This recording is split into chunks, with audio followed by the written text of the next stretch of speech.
You are sitting with someone who knows them only through the version you made possible. They say how kind they seem, how patient, how fortunate you must have been to have someone like that in your life.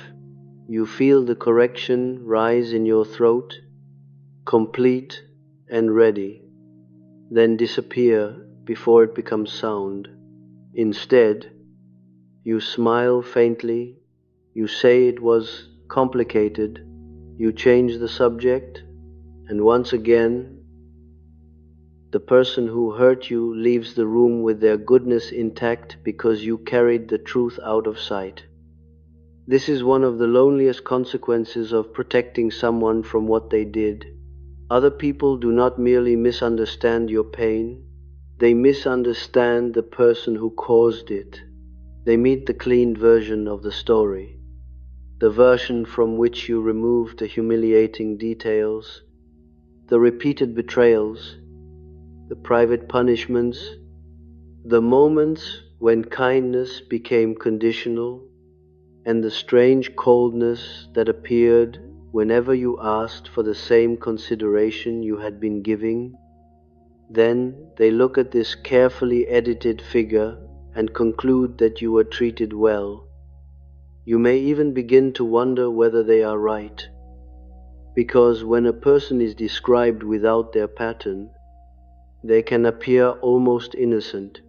A raised voice becomes stress, a disappearance becomes confusion, a cruel sentence becomes one unfortunate moment, a repeated betrayal becomes a mistake made during a difficult period. The event remains visible, but its meaning is removed. Each incident is separated from the others until nothing appears serious enough to explain what the relationship has done to you. That separation was not accidental, you helped perform it. Not because you wanted to deceive anyone, and not because you lacked the intelligence to understand what was happening. You did it because the full truth seemed to threaten more than their reputation. It threatened the relationship, your place within it, the years you had already invested, and the image of yourself as someone capable of understanding what others failed to understand. You learned to tell the story in a way that preserved every possibility, except the one you feared most, that their behavior meant exactly what it appeared to mean. Perhaps they were wounded, perhaps they were frightened of intimacy, perhaps no one had ever taught them how to apologize. Perhaps the tenderness they showed occasionally was the real person, while the contempt, evasion, or manipulation belonged only to their pain. You became fluent in the history behind their behavior because history seemed kinder than consequence. If you could locate the wound that produced the cruelty, then the cruelty no longer had to become a verdict. Understanding gave you somewhere to stand without leaving. But understanding also became the place where reality was quietly altered. The question ceased to be, what did this person repeatedly choose to do when my needs interfered with their comfort? It became, what happened to them that made them incapable of treating me differently? The second question sounded deeper. It may even have been psychologically accurate, yet it kept directing your attention away from the fact your life was asking you to face whatever had happened to them. You were living with what they did because of it. This is how someone can look kind for years while another person slowly disappears beside them. Their public manner may genuinely have been gentle. They may have remembered birthdays, offered help, spoken softly, and appeared unusually thoughtful in rooms where nothing important was being asked of them. The contradiction confused you because you had seen this version too. It was not entirely false. There were evenings when they listened, moments when they seemed ashamed, times when their affection felt so sincere that every previous injury appeared to belong to another relationship. You did not invent their kindness. You mistook its existence for proof that the harm could not reveal anything essential. In Jungian terms, a persona is not necessarily a lie. It is the face through which a person remains acceptable to the world and, often, to themselves. The danger begins when everything that contradicts that face is pushed into shadow and carried by someone else. Their kindness became the visible identity. You became the keeper of everything that identity could not admit. The psyche struggles to hold opposing truths when attachment depends on one of them being false. It is easier to divide a person into the kind self and the wounded self than declare that only the first is real. Their tenderness is treated as character. Their cruelty is treated as circumstance. But what a person does repeatedly under conditions of frustration, shame, entitlement, or threatened control cannot be dismissed as an interruption without psychological meaning. It may not reveal the whole person, but neither does the kindness erase it. You knew this at certain moments. You knew it in the silence after they said something designed to wound you precisely where you were most vulnerable. You knew it when they apologized for your reaction rather than their action. You knew it when a conversation that began with your pain ended with you reassuring them that they were not a bad person. You knew it when they became tender only after sensing that you might finally withdraw. Then the tenderness arrived, and the knowledge became difficult to hold. So you reduced what had happened into a form the relationship could survive. You may have called this privacy, loyalty, maturity. You did not want other people involved in something they could not understand. You feared that once the story was told, it could not be taken back. Friends might remember what you were still trying to forgive. Family might see them differently. Someone might ask why you stayed, and you did not yet have an answer that would protect you from your own confusion. Silence preserved your freedom to return.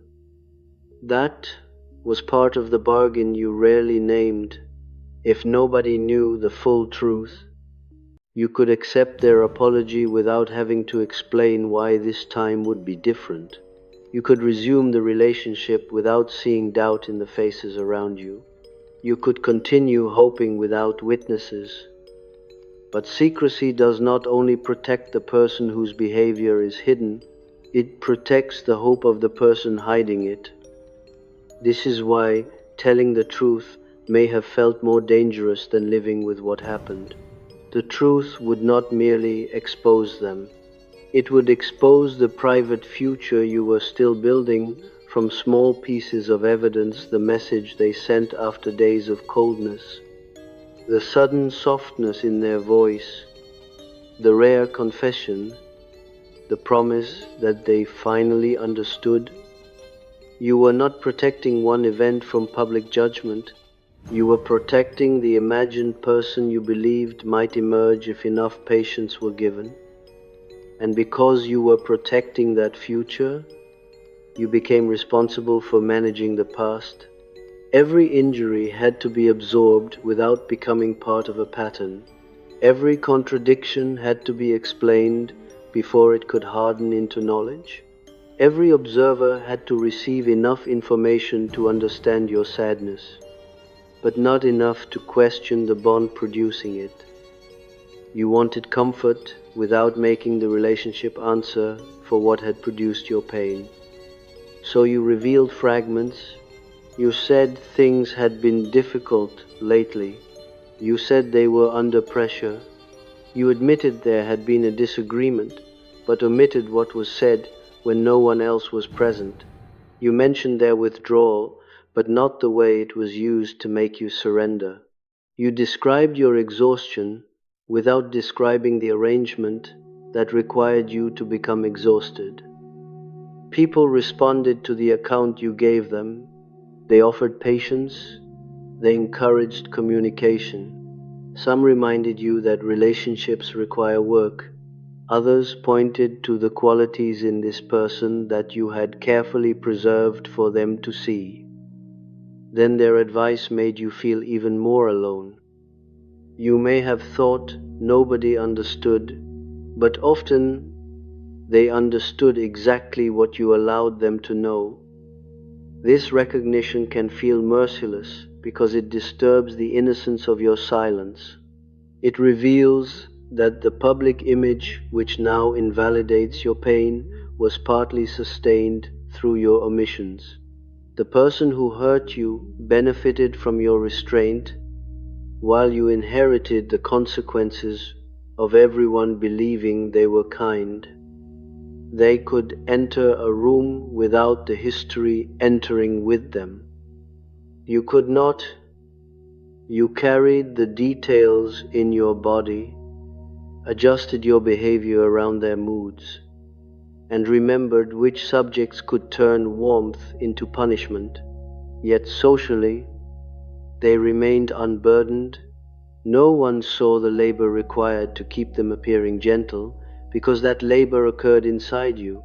You softened the language, you removed intention, you supplied context, you translated contempt into fear and control into insecurity. They did not always have to defend themselves, because you had become their defense before any accusation was made. Over time, this function may have entered the relationship itself.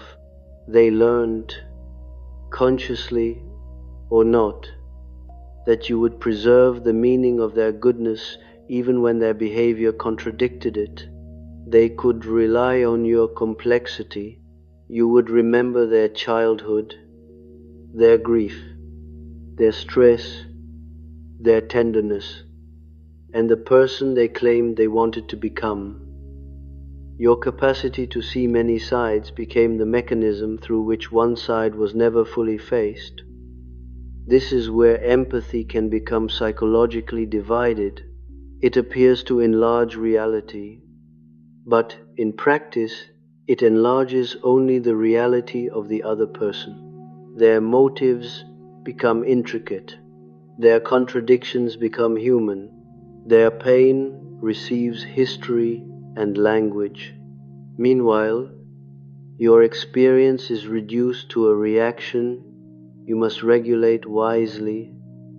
They are complex, you are sensitive. They are wounded, you are demanding. They need time, you must be patient. They made a mistake, you are struggling to let go. The imbalance is difficult to see because compassion remains present throughout it. Nothing needs to look openly cruel. You are simply asked, again and again, to understand the person whose behavior nobody is asking them to understand from your side. Eventually, you may begin protecting them even from yourself. You remember the good moments whenever anger becomes clear. You interrogate your tone before examining their pattern. You search for evidence that you provoked what happened. You compare the worst moment to some harsher form of harm and decide it does not qualify. You tell yourself they never intended to wound you, as if the absence of admitted intention could erase the presence of repeated consequence. This inner concealment becomes more powerful than social secrecy. It means that even alone, you cannot tell the story without interrupting yourself on their behalf. They did this, but they were afraid. They said that, but they had been drinking. They disappeared, but closeness overwhelmed them.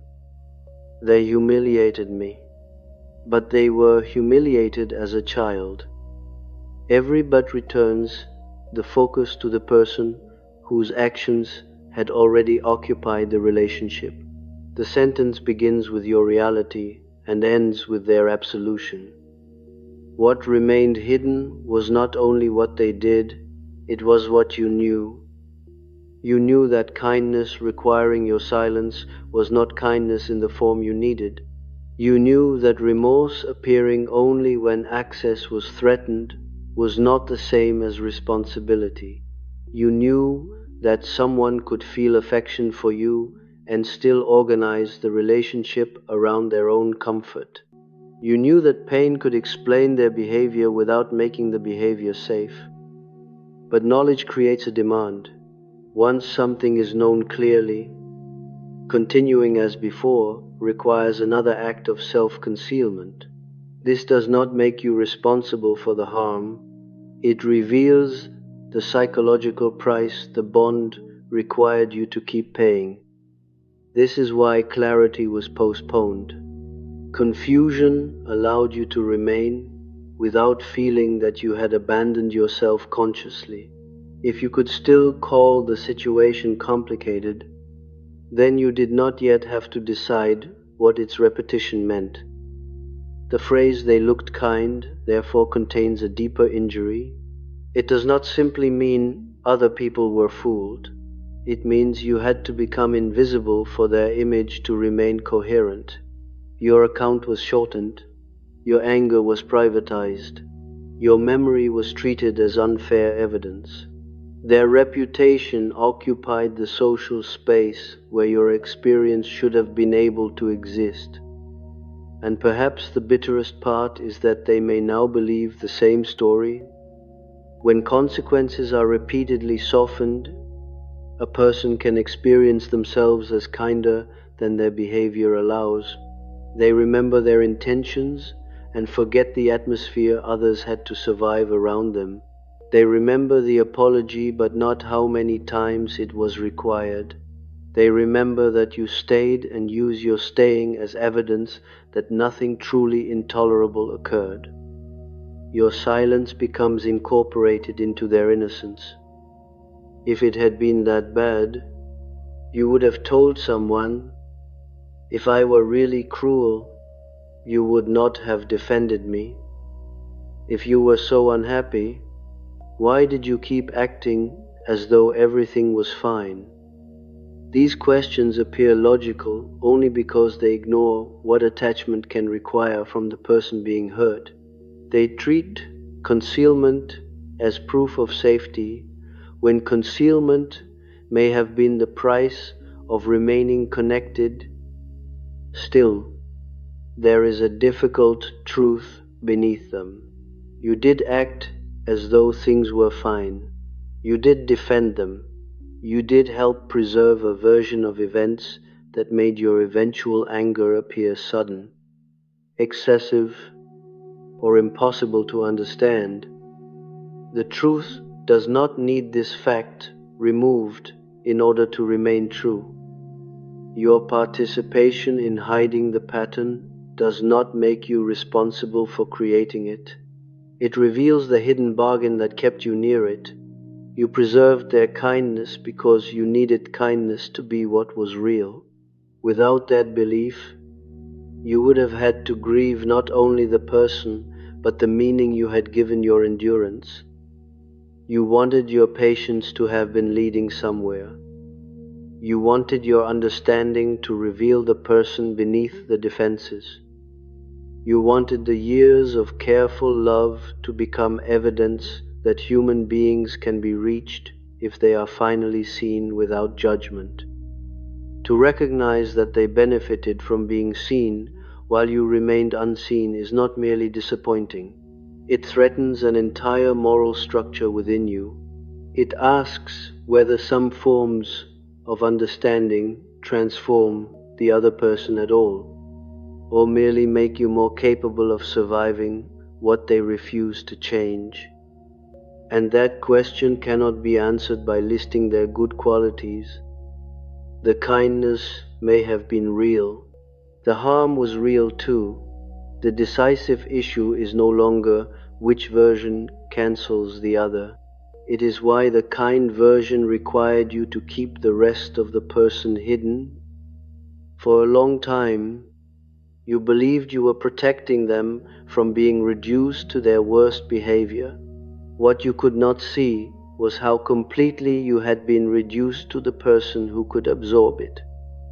Their complexity became sacred. Your experience became negotiable. Once that reduction becomes visible, it is difficult to return to the old interpretation of your loyalty. What once appeared to be a generous refusal to condemn another person begins to reveal a second function. By protecting them from being known through their behavior, you also protected yourself from discovering how little room the relationship had ever made for your reality. The arrangement depended on an asymmetry that could survive only while it remained unnamed. They were allowed to be contradictory without losing your understanding. You were allowed to be hurt only if your hurt did not alter the meaning of who they were. Their actions could be complicated by history, fear, intention, pressure, or shame.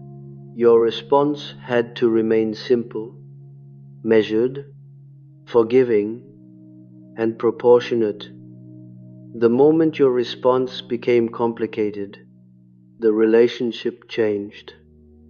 If you became angry, they focused on the anger. If you withdrew, they spoke about your distance.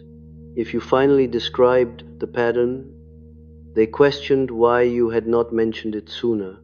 Your accumulated experience was forced to defend itself against the very silence that had been required to keep the relationship intact.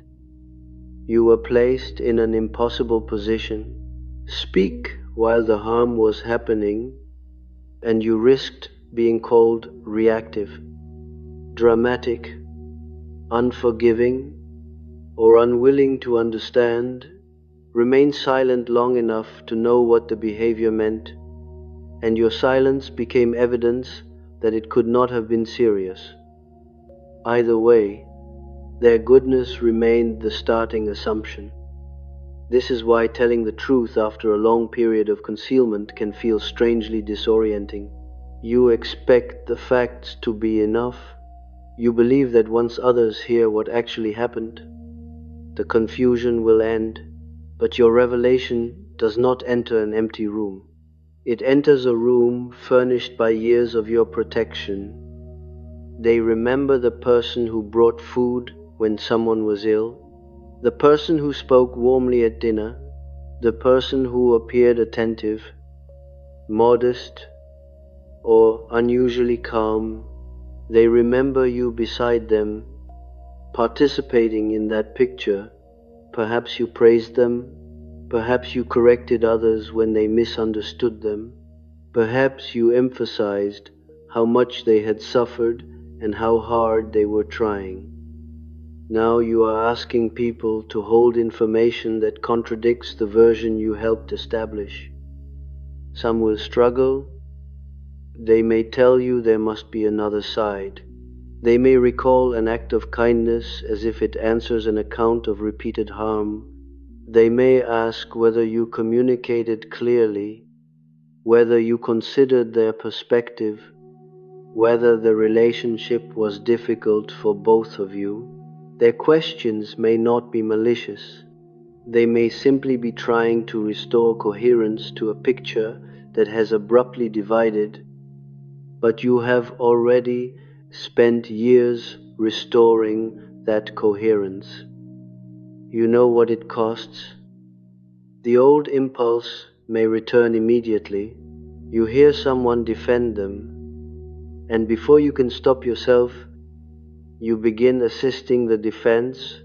You clarify that they were not always like this. You mention the good periods. You make sure nobody thinks you are calling them a monster.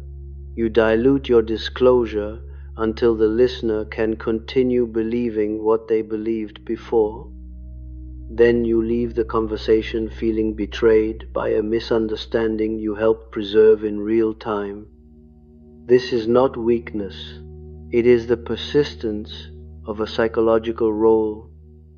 What had formed between you was no longer sustained by individual decisions alone. It had become a relational complex, a self-protecting psychological arrangement in which their innocence depended on your interpretation, while your hope depended on preserving their innocence. Once activated, the complex spoke before you did. It supplied explanations, softened language, and turned disclosure back into protection. You became responsible for ensuring that the truth never became more painful than the other person could tolerate, even when they were absent. You monitored the moral temperature of every account. If someone judged them too harshly, you felt compelled to intervene, not necessarily because the judgment was entirely false, but because seeing them reduced awakened something intolerable in you. You knew what it was to be misunderstood. You knew how violent a single interpretation could feel when it erased a person's complexity. You did not want to become someone who did that to another human being. So you confused refusing reduction with refusing recognition. These are not the same. To recognize a pattern is not to claim that nothing else exists. To say that someone repeatedly deceived, punished, controlled, humiliated, or abandoned you does not erase every tender moment they ever offered. It allows those moments to exist without being used as evidence against what they repeatedly did. The relationship did not need the good to outweigh the bad. It needed the good to keep the bad from becoming conclusive. They may have loved you in the ways available to them. They may have felt tenderness, dependence, longing, admiration, or fear of losing you. The painful recognition is that a person's feeling for you does not necessarily become a capacity to live with you without requiring your disappearance. Love can exist without responsibility. Affection can exist beside entitlement. Remorse can exist without sustained change. The deeper question was never only whether their tenderness was real, it was whether their kindness could survive your separateness. Could they remain kind when you disagreed? Could they remain warm when you were no longer useful? Could they hear an account of your pain without making their shame the central emergency? Could they tolerate a boundary that inconvenienced them? Could they allow you to tell the truth without treating your honesty as betrayal? Kindness that exists only while another person protects the image of it is not stable enough to create safety. It may be emotionally sincere in the moment, but it remains dependent on concealment. This is where the hidden agreement begins to fracture, not because you suddenly stop loving them, but because you can no longer perform the mental labor that keeps love separated from evidence. The incidents begin connecting themselves.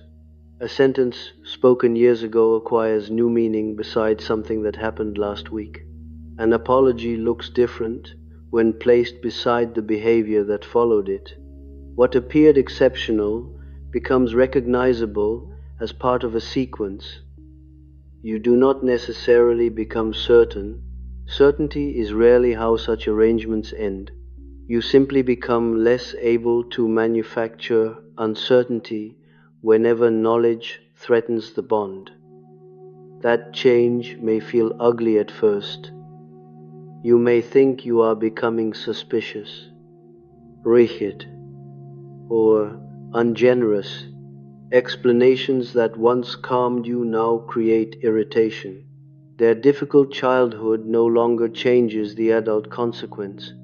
Their stress no longer makes the timing feel accidental. Their claim that they did not mean it that way no longer removes the precision with which the behavior protected their comfort. You may fear that compassion is leaving you. What is leaving is the obligation to use compassion against perception.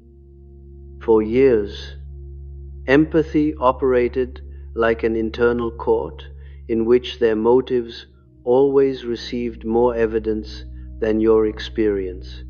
Every verdict was postponed because another explanation could be found. Now the court begins admitting consequence as evidence.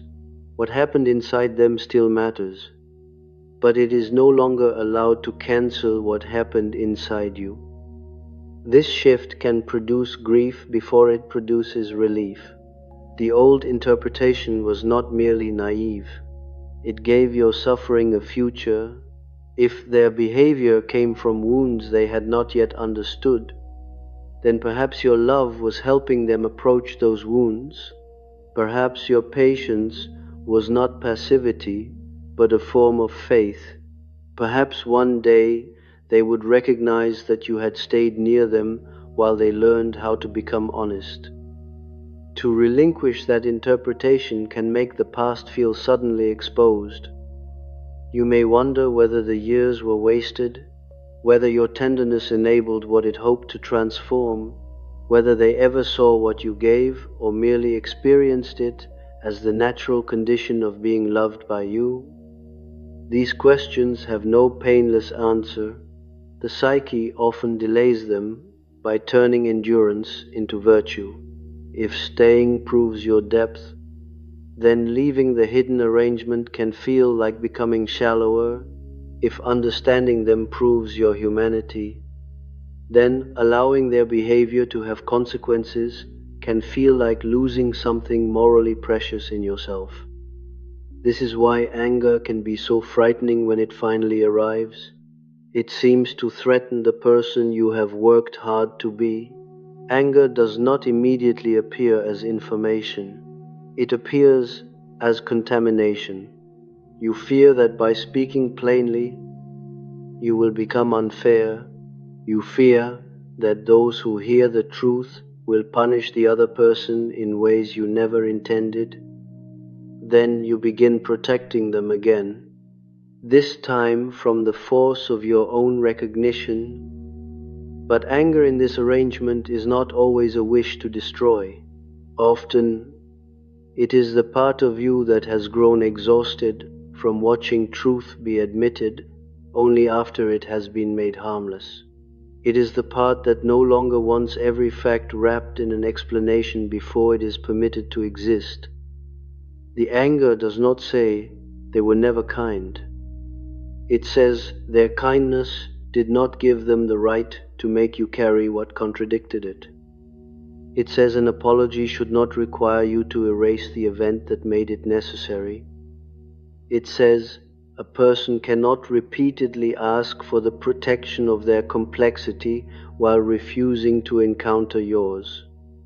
This anger may not be dramatic. It may arrive as an absence. You stop supplying context. Someone asks what happened, and you answer without rushing to soften the sentence. You say what was done, then allow the silence afterward to belong to the listener. You resist the urge to manage their conclusion.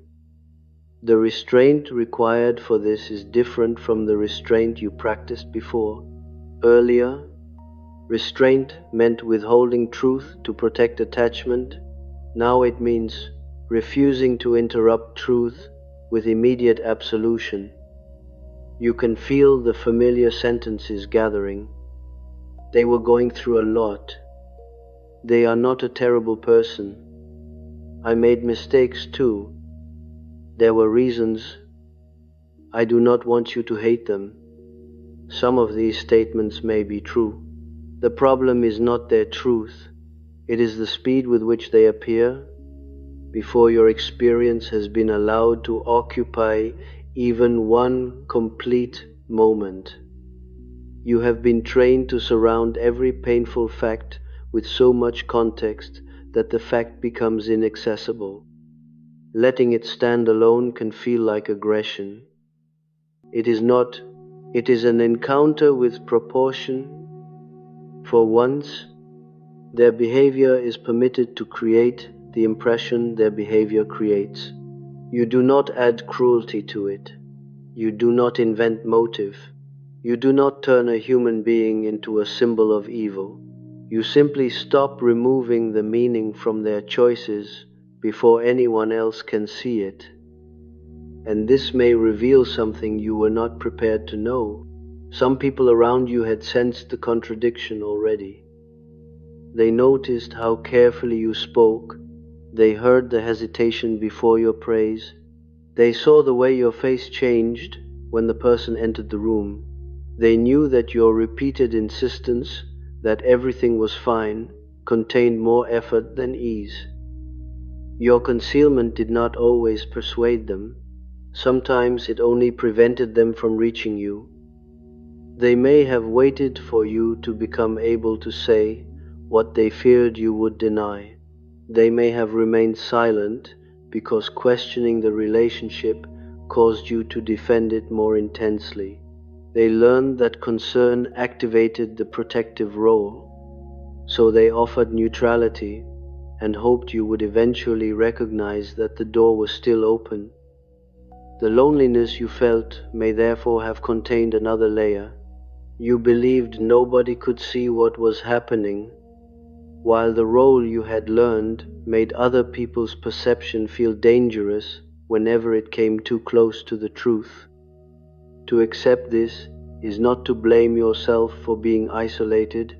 It is to recognize how completely the protection had organized your world. It did not merely shape what others knew, it shaped what kinds of closeness you could tolerate. Those who accepted your edited account felt safer than those who noticed too much. The people most capable of seeing your pain could seem intrusive because their perception threatened the bond you were still trying to preserve. You may even have distanced yourself from them, not because their concern was false, but because it threatened the interpretation you still needed in order to remain. Meanwhile, the person whose actions required concealment remained central. The relationship narrowed your social reality until maintaining their image became more important than maintaining your access to witnesses. Without witnesses, each event returned to the private system where they had greater influence over its meaning. They could tell you that you remembered incorrectly, misunderstood their intention, exaggerated the frequency, or failed to notice what you had done first, because nobody else held the sequence. You had to carry the entire archive alone, and an archive carried alone is vulnerable to revision. You began remembering through their responses. Events that once felt unmistakable became uncertain after enough discussion. The emotional clarity of the moment weakened, details blurred. You could no longer tell whether you had been too sensitive or whether sensitivity was simply the name given to perception when perception became inconvenient. This is one reason the first plain account can feel almost unreal. Hearing yourself state what happened without the usual corrections may sound harsher than the event felt while you were living inside it. The language seems severe because the experience had always been diluted before reaching words. But the severity may belong to the pattern, not the description. The movement now is not to make them look cruel, nor is it to restore yourself by reversing the roles and becoming the person whose innocence requires their total condemnation. That would preserve the same divided structure: one good person, one bad person, one complexity protected through the disappearance of the other. The deeper movement is more difficult. It is to stop making anyone's goodness depend on what must remain unspoken. If they were kind, that kindness can stand beside the truth. If you loved them, that love can stand beside the truth. If you help preserve the arrangement, that fact can stand beside the truth without making you responsible for the harm the arrangement concealed. None of these realities has to erase another. What begins to disappear is not compassion, but the version of compassion that required reality to remain incomplete, and as reality becomes more complete, you may finally understand why speaking has felt so dangerous. You were never only afraid that others would see what they did. You were afraid that once you heard yourself say it without protecting them, you would see it too. The answer does not arrive as a final judgment about their character. It appears instead in ordinary moments when you no longer intervene between what they do and what it means. Someone asks why you seem distant, and you do not immediately describe their wounds. A friend remembers them as generous, and you no longer use that memory to argue against your own.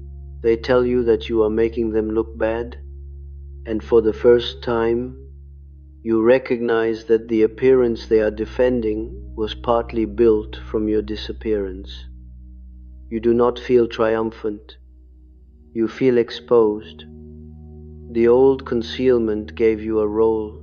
You were the keeper of complexity, the one who understood what others might condemn, the person capable of loving beyond appearances. Without that role, you may not immediately know what your goodness looks like. You had organized goodness around what you could endure without revealing. You believed loyalty meant carrying knowledge carefully enough that it did not injure the person whose actions created it. You believed maturity meant understanding intention before admitting consequence. You believed compassion meant remembering someone's wounds whenever their behavior began to acquire a pattern. Now, those virtues have become uncertain, not false, but divided. Loyalty without truth protected the bond while leaving you alone inside it. Understanding without consequence protected their history while erasing yours. Compassion without proportion became permission for the person least willing to examine what it cost you. You are not being asked to abandon these qualities. The deeper demand is to stop offering them in a form that requires your perception to disappear. That demand may feel less like freedom than disorientation. The next time someone wounds you, you notice how quickly the old machinery begins before anger has fully formed. Explanation arrives before disappointment becomes clear. You search for context before deciding whether something is acceptable. You ask whether the other person meant it. You may still hear yourself say, "They are under pressure." The difference is that another sentence can now remain beside it. "And this is what they did while under pressure."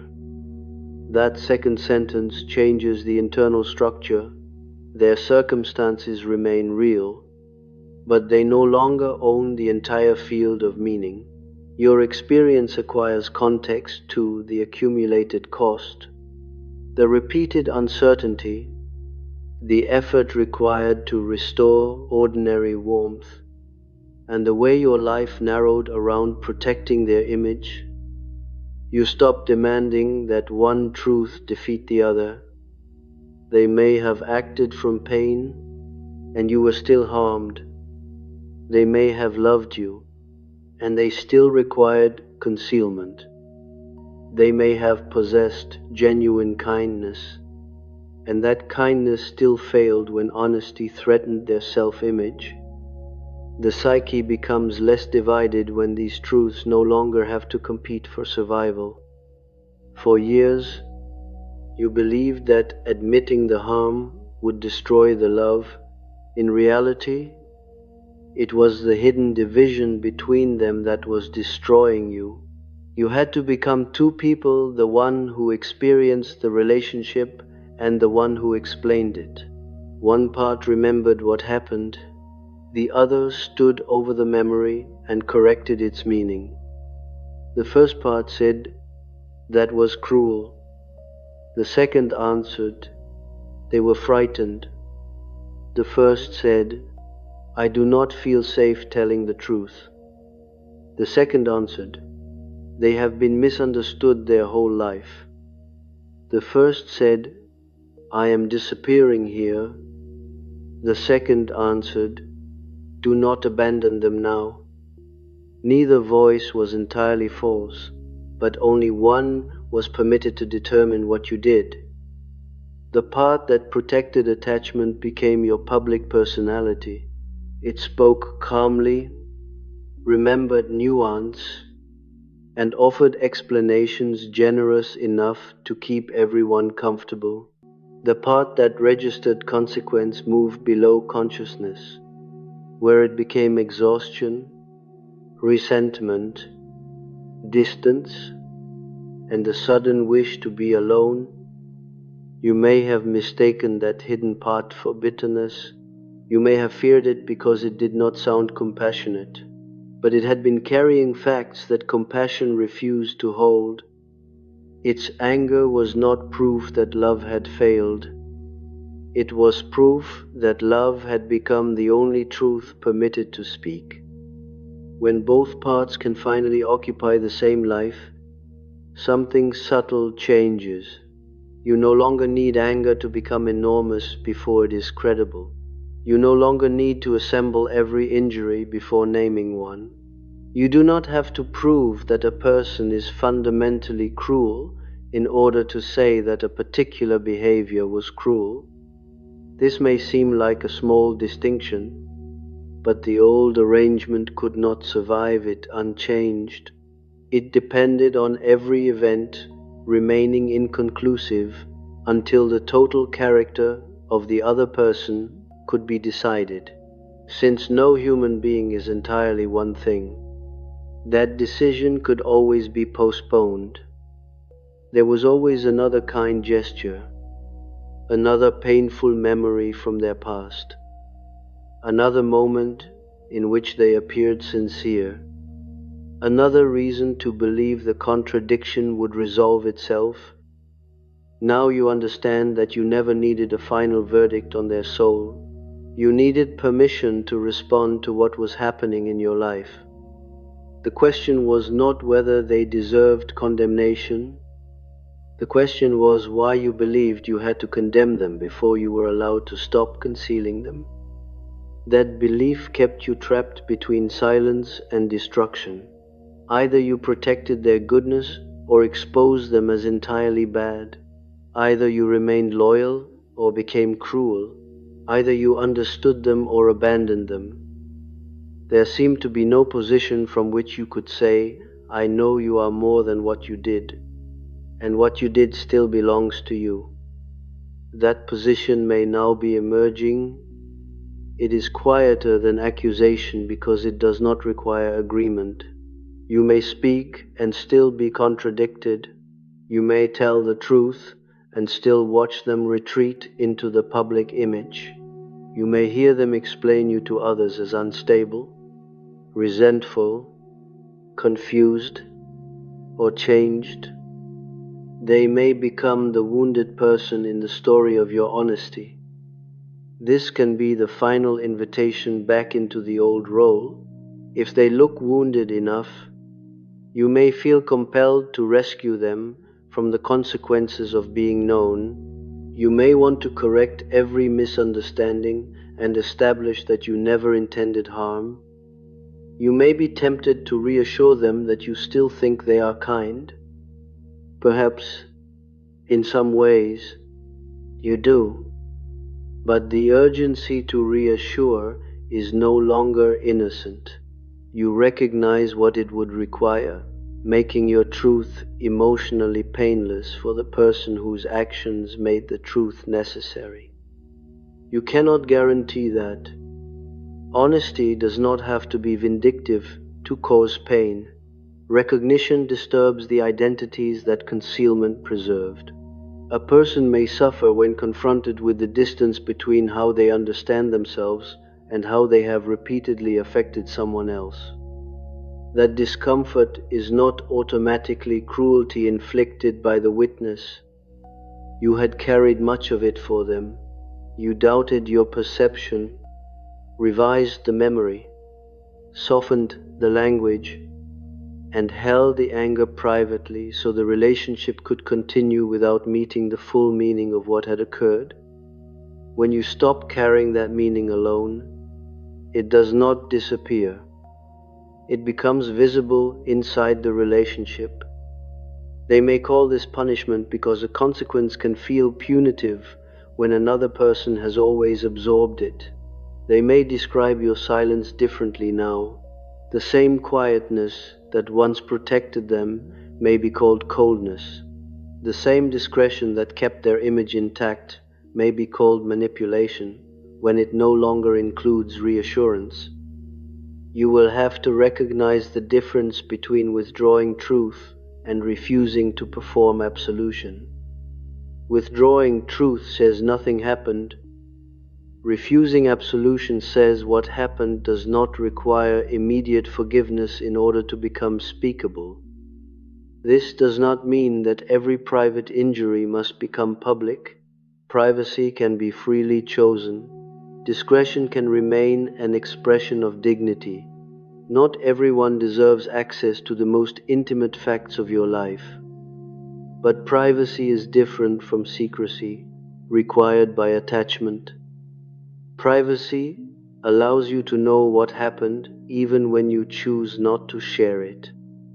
Secrecy requires you to alter what happened so the relationship can continue. Privacy does not make you responsible for another person's reputation. Secrecy turns their reputation into a condition of your belonging. You may still protect details. You may still resist gossip. You may still refuse to reduce them to the worst thing they did. But the protection is no longer purchased with the erasure of your own knowledge. This becomes visible in ordinary language. You stop saying, "It was nothing." You say, "I do not want to discuss the details." You stop saying, "They did not mean it." You say, "I cannot know everything they intended, but I know what occurred." You stop saying, "We both made mistakes." When the phrase is being used to dissolve a specific asymmetry, the language may initially feel severe because it contains fewer exits. It does not rescue the listener from discomfort. It does not rescue you from grief. It does not transform a painful relationship into a simple moral lesson. It only stops lying about where the weight has been carried. And grief may deepen when that weight is placed accurately. You may grieve the person they were in their kind moments. You may grieve the future you built around those moments. You may grieve that their tenderness was not invented, because something entirely false would be easier to leave behind. You may also grieve your own participation without turning it into self-condemnation. You remember each time someone nearly saw the truth and the protective role led them away from it. Each time you called your perception unfair. Each time you returned before repair because distance made you feel disloyal. Each time you accepted explanation as change because demanding change risked exposing the limits of the relationship. The grief is not that you were foolish. It is that you were protecting something sacred to you with the only strategy you believed would preserve it. You thought love survived through understanding. You did not yet know that understanding without truth preserves attachment by sacrificing intimacy. They may have remained close to you, but they were not being asked to meet the person who knew what they had done. They were meeting the version of you who had already translated. forgiven, and concealed it. You were beside them, but the witness in you lived elsewhere. This is why loneliness could persist even during tenderness. They could hold you, praise you, depend on you, and still remain separated from the part of you carrying the actual history. Their affection reached the person who protected them. It could not reach the person who had never been permitted to speak. The longing you felt was not only for them to behave differently, it was for them to know what you knew and remain present, to see the consequence without collapsing into shame, defense, accusation, or withdrawal, to say, I recognize what my behavior required you to become around me. Perhaps they will never say it. This possibility may be more painful than any accusation. It means the recognition you waited for cannot remain the condition of your own. You cannot postpone knowing until they agree with your knowledge. You cannot keep the truth unfinished because they refuse the part that belongs to them. The account becomes complete inside you first, not perfectly certain, not free from contradiction, complete enough that you no longer abandon it whenever their kindness reappears. A kind moment may still move you, an apology may still awaken hope, a memory may return with warmth so vivid that the entire pattern seems briefly impossible. You do not have to destroy these experiences. You only stop asking them to testify against the rest. This is the quiet form of integration the relationship once prevented. The person no longer has to become entirely kind or entirely cruel. You no longer have to become entirely innocent or entirely responsible. The history can contain affection, harm, concealment, participation, longing, and knowledge without one truth being recruited to erase another. What changes is who carries the contradiction. Before, you carried it alone so they could appear whole. Now the contradiction is allowed to belong to the relationship and to every person whose choices sustained it. You return, eventually, to a room like the one where this began. Someone mentions them. They say they always seemed so kind. You feel the old correction rise in your throat. This time, you do not have to disclose everything. You do not have to persuade them. You do not have to turn the conversation into a public judgment. You may simply say, that was not the whole person I knew. Then you let the sentence remain. You do not soften it. You do not withdraw it. And for the first time, they are no longer allowed to look kind because you agreed to remain hidden.